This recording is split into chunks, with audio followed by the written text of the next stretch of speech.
Hello, and welcome to this screencast version of Unpacking the New York State Bilingual Progressions, Middle and High School version.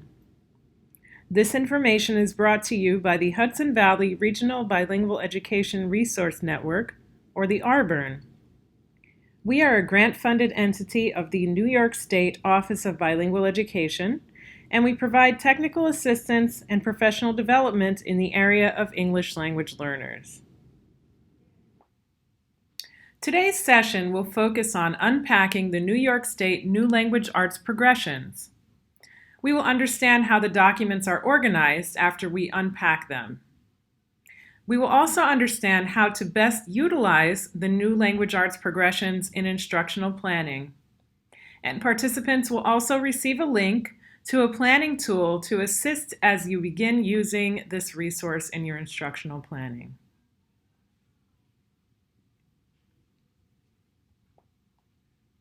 You can access today's screencast and related materials by visiting our website at www.hudsonvalleyrbern.org and clicking on Workshop Presentations on the left-hand side of our webpage. When you arrive at our site and you click Workshop Presentations, right here, this will take you to our Google Drive where we house all of our workshop presentations and the related materials. You can click on the folder Screencasts and then click on Unpacking the New Language Arts Progressions, Unpacking the NLAP, and that will take you to all of the resources for today's presentation.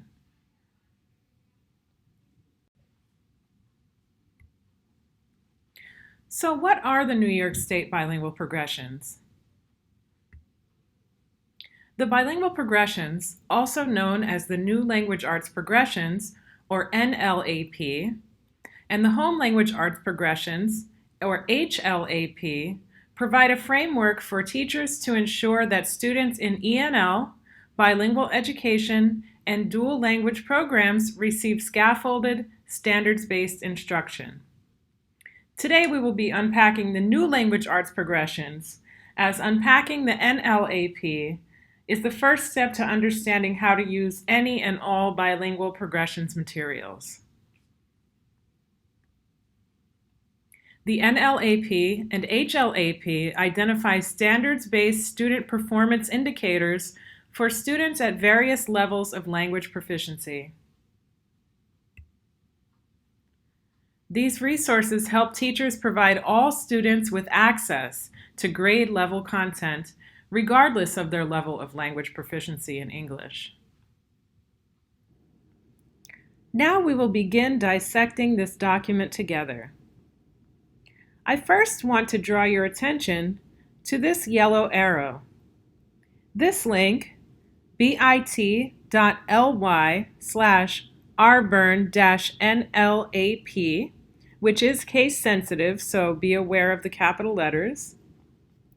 This link will take you directly to our RBERN resource library, where we have housed all of the New Language Arts progressions by grade. Please jot down this link as it provides a quick way to retrieve the progressions document for any grade level or standard. For demonstration purposes, I am using the grade 9 to 10 document for Common Core Reading for Information Standard 2, or Reading for Information RI.9-10.2. You can look at the corresponding standard for your grade. For example, if you have the grade 7 documents, you would look at Reading for Information .7.2. If you teach grade 12, look at Reading for Information .11-12.2. I suggest pausing this video right now until all participants are looking at the corresponding page for Reading for Information Standard 2 for their respective grades, then restarting once everyone is ready to proceed.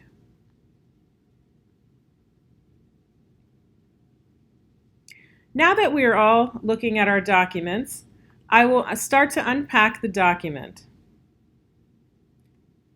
In the upper left-hand corner, you will see the anchor standard for grades K through 12. This is the same across grade levels. For this standard 2 of reading for information, the standard says determine central ideas or themes of a text and analyze their development. Summarize the key supporting details and ideas. Underneath the anchor standard, you will see the grade level Common Core standard.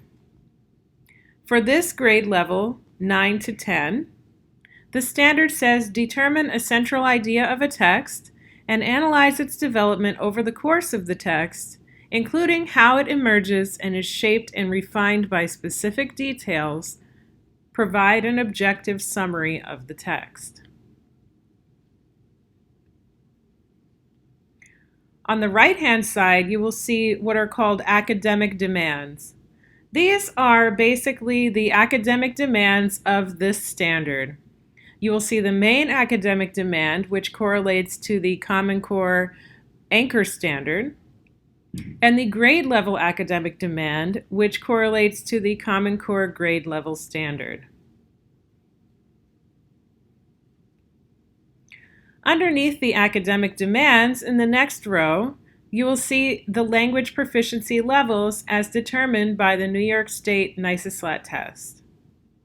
Entering, emerging, transitioning, expanding, and commanding. In this area that just turned yellow underneath your language proficiency levels, the text says, when acquiring a new language, using grade level texts and appropriate supports, students are able to.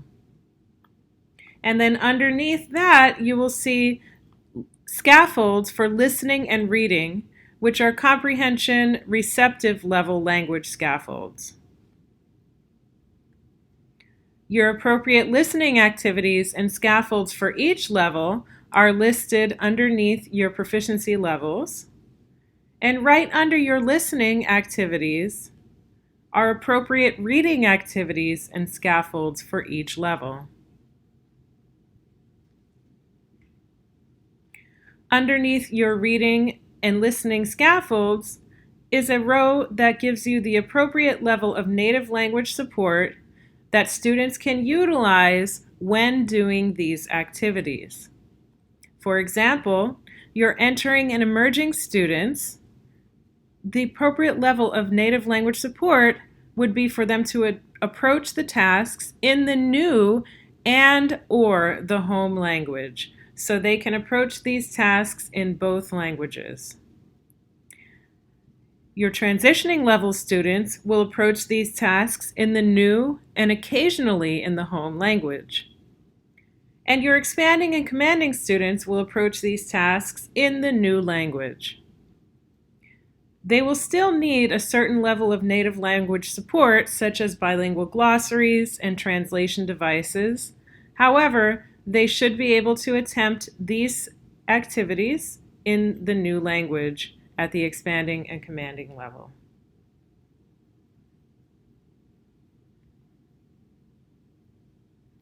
Now we will look at page 2 of the New Language Arts Progressions for Reading for Information Point 2 for grades 9 and 10. In the top row, once again, we see the language proficiency levels, entering, emerging, transitioning, expanding, and commanding. And on this page, you'll see productive language scaffolds, speaking and writing scaffolds. Appropriate speaking activities and scaffolds for each level are on the row underneath the language proficiency levels. And appropriate writing activities and scaffolds for each level are underneath the speaking activities. Here's where you will not only see appropriate scaffolds for each level, but you will begin to understand what you can expect each level to be able to produce in English. Underneath the writing-centered activities, you will see the appropriate level of native language support repeated. For example, if you're going to have an entering student use pre-taught words and phrases to complete a closed paragraph, they may need to attempt this task in the new or in the home language. If you want to have an expanding student use their previously completed graphic organizers and teacher-provided models to compose an essay, they would attempt this in the new language.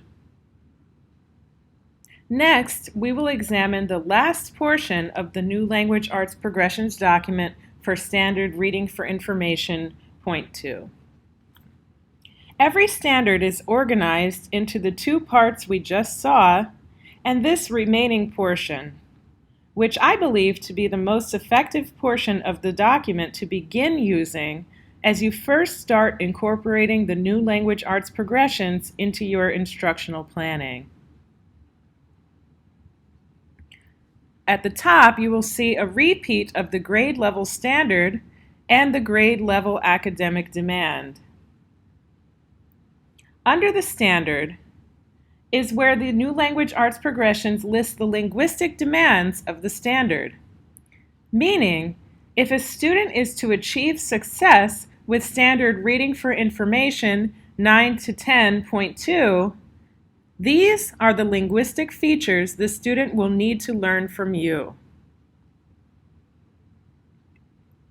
Under the linguistic demands, there are examples and ideas for teacher directions and modeling.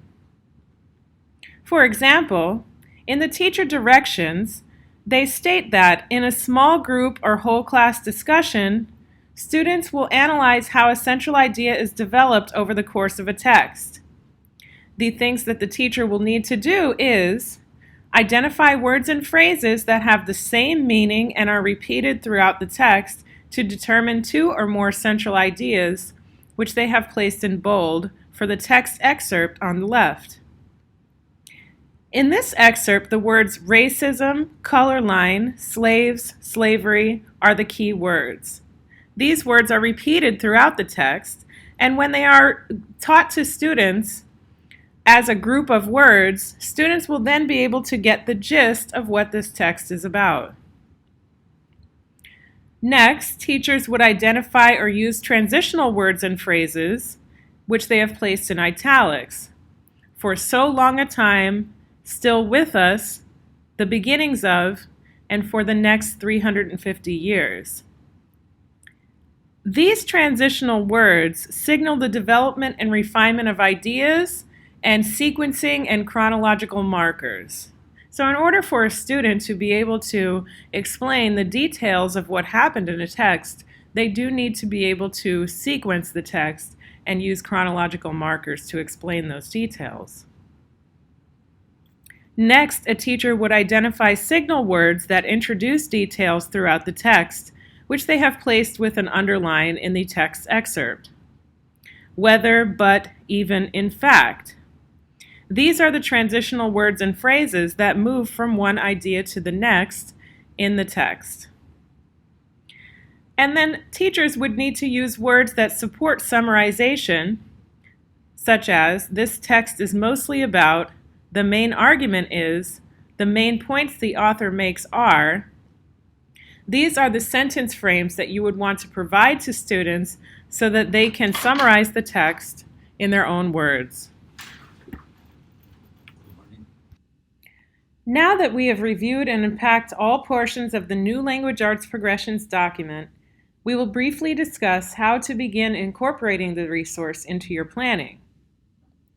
Please jot down the link bit.ly/NLAP-secondary planning. This link will take you to an editable template that you can download, edit, and use at your convenience if you wish to do so. Once again, be aware that the link is case sensitive. This template was created to assist teachers in planning of academic and linguistic demands of lessons and units. We will be utilizing the last portion of the New Language Arts Progressions document to fill out this template. Once again, remember that you can go to this portion of the document to get to the grade level academic demands, as well as the linguistic demands and examples to address the linguistic demands for any given standard.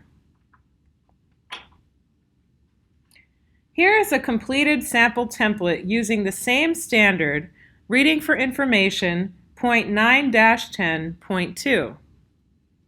This sample can also be found at the link bit.ly/NLAP-secondary planning. This sample content is adapted from the pbs.org unit, Race, the Power of an Illusion, which can be found at the link listed in the Lesson and Unit Topics row.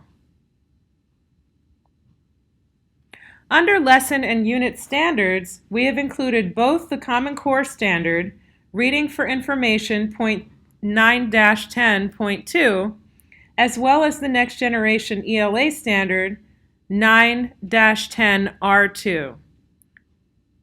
Underneath those standards are other related standards that go with this unit. However, the one that we will be focusing on today will be Reading for Information, point 9-10.2. In the first column, where you see academic demands, this was taken directly from the New Language Arts Progressions box in the upper right-hand corner. Summarize text and analyze development of a central idea, including use of specific details. We've placed the academic demand exactly as it is written in the New Language Arts Progressions. Under linguistic demands, we have written those also as they are written in the New Language Arts Progression document.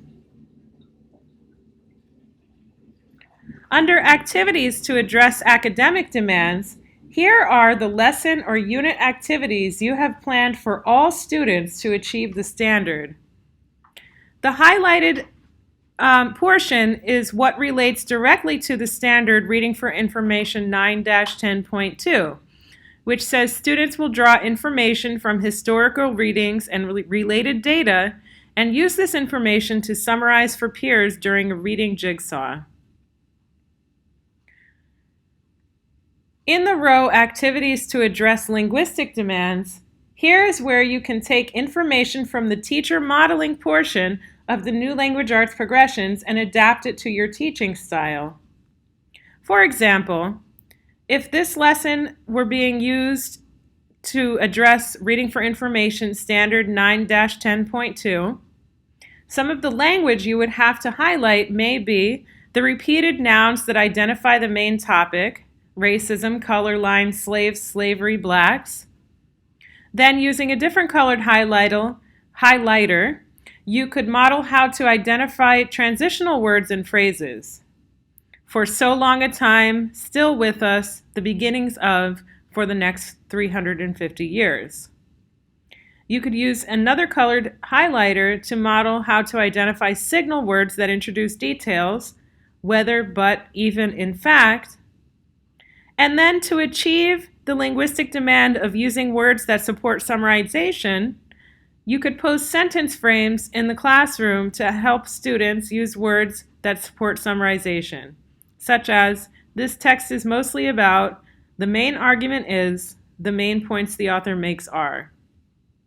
You would want to provide time to practice using these sentence stems orally and in writing during class discussions and exit tickets. Once again, I just would like to direct you to our resource library where this presentation, this screencast, and all of the materials related to this presentation, including the editable template, are housed in our resource library. Once again, you can go to our website, hudsonvalleyauburn.org, click on Workshop Presentations, and then go to Screencast and Unpacking the NLAP. I would also suggest that you sign up for our mailing list when you go to the website, because we will provide you with a lot of updates about English language learners in New York State, as well as updated information about workshops that we're offering in the Hudson Valley region. We offer many workshops on L-related topics, and everything that we offer is free and eligible for CTLE credit. I want to thank you for joining us for this screencast of the new language arts progressions. And once again, just to remind you, if you do need any assistance with this topic or any other L-related topics, you can email us at arburn@swboces.org or visit our website at www.hudsonvalleyarburn.org. Thank you.